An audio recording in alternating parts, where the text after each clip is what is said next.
दरअसल सरफराज और तालिम ने पुलिस को इस बात की जानकारी दी कि उन्होंने मर्डर वेपन जिससे रामगोपाल की हत्या की गई थी उस वेपन को कहां पर छिपाया है, और ये वही स्पॉट है जिस जगह पर उन लोगों ने उस मर्डर वेपन को छिपाया हुआ था और इस मर्डर वेपन को लोड करके यहां पर छिपाया गया था।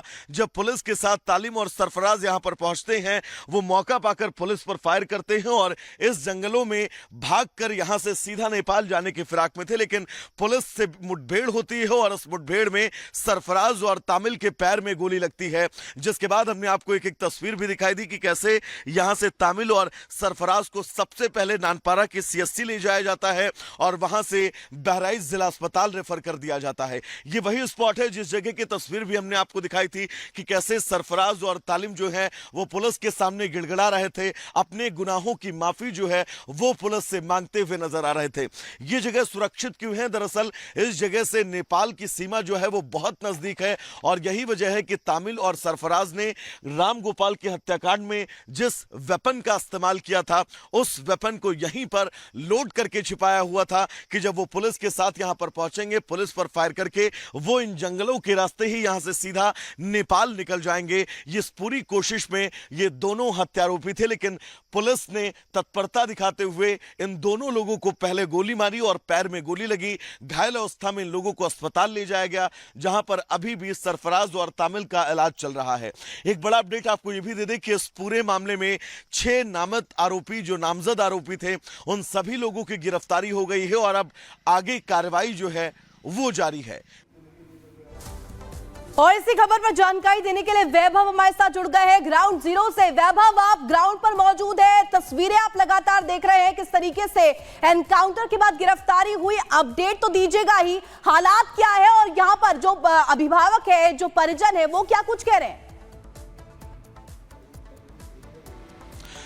देखिए, बिल्कुल सबसे पहले अपने दर्शकों को बड़ा अपडेट ये दे दे कि जो छठा नामजद आरोपी यानी कि अफजल था उसको भी हरदी थाना क्षेत्र से पुलिस ने जो है वो गिरफ्तार कर लिया है और गिरफ्तारी के बीच अब आगे मेडिकल और मेडिकल के बाद उम्मीद ये है कि पुलिस पूछताछ को लेकर उसकी कस्टडी भी मांग सकती है। इस अपडेट के बीच हमने वो तस्वीर भी अपने दर्शकों को दिखाई जिस जगह पर यह पूरा एनकाउंटर हुआ, उस गड्ढे को भी दिखाया कि कैसे मिट्टी के अंदर उस मर्डर वेपन को इन लोगों ने छिपा कर रखा था और बहुत ही शातिराना तरीके से पुलिस को वहां पर ले जाना, पुलिस को चकमा देना, पुलिस पर फायर करना और फिर वहां से नेपाल जो है वो भाग जाना। ये पूरी प्लानिंग थी तालिब और सरफराज की, क्योंकि जब ये पुलिस के चंगुल में आए उसके बाद से इनकी प्लानिंग जो है ये बन रही थी, क्योंकि मर्डर वेपन उन्होंने हत्या के बाद उस लोकेशन पर छिपा दिया था और अब जब तामिल और सरफराज के पैर में गोली लगी है, वो दोनों घायल हुए हैं, उसके बाद जो तमाम सवाल इस कार्रवाई को लेकर उठ रहे थे और तमाम सवाल ये उठ रहे थे कि जो हत्यारोपी 6 लोग नामजद हैं उनको कब तक पुलिस गिरफ्तार करेगी।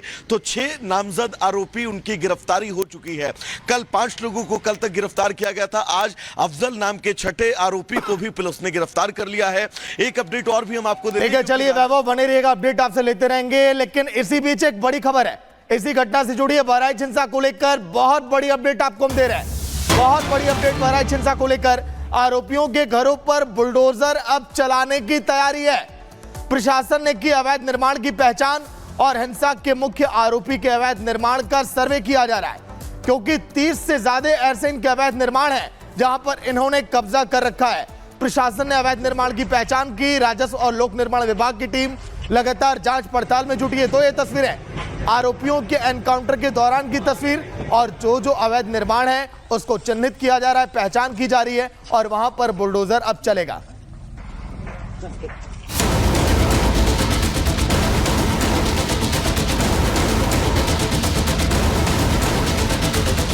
पकड़ो भाई उसको। ये बाबा का इंसाफ है, जिसने यूपी में कानून की धज्जियां उड़ाई वो अपने पैरों पर खड़ा नहीं हो सकता। बहराइच में हिंसा और गोली चलाने वालों पर भी योगी का ऐसा ही हंटर चला है। योगी की पुलिस ने राम गोपाल मिश्रा के हत्यारे का एनकाउंटर कर दिया है। जो मुख्य आरोपी सरफराज और तालिम नेपाल भाग रहे थे, पुलिस की गोली ने उन्हें अस्पताल पहुंचा दिया और अब वो रहन की भीख मांग रहे हैं। गलत काम कर रहे हो तुम, पुलिस के ऊपर हमला कर रहे हो। हम लोग देखो गलती नहीं करेंगे, अब कभी गलती नहीं करेंगे। क्यों गोली चला दी है पुलिस के ऊपर? सर हम लोग भागना चाह रहे थे कि फायर करके निकल गलत है ना? गलती वहाँ की, अपराध करो फिर दूसरी अपराध कर रहे हो। गलती हो गई सर। योगी का संदेश साफ है, जो यूपी में दंगे की आग भड़काएगा वो बख्शा नहीं जाएगा। लेकिन योगी की कार्रवाई ने कई लोगों के पेट में दर्द भी पैदा कर दिया। जीरो टॉलरेंस का नारा देने वाले उन्हें खुद अपने आप पर सोचना चाहिए। जो लोग एक शांतिपूर्ण तरीके से एक कस्बे, गांव का या आसपास के लोगों का कार्यक्रम शांतिपूर्ण से संपन्न नहीं करा पाएंगे, उनसे लॉ ऑर्डर की क्या उम्मीद करेंगे आप? एनकाउंटर करना और नफरत को बढ़ावा देना, ये सरकार को नया तरीका मिल गया है काम करने का। ये अपनी सब नाकामी छिपा रहे हैं।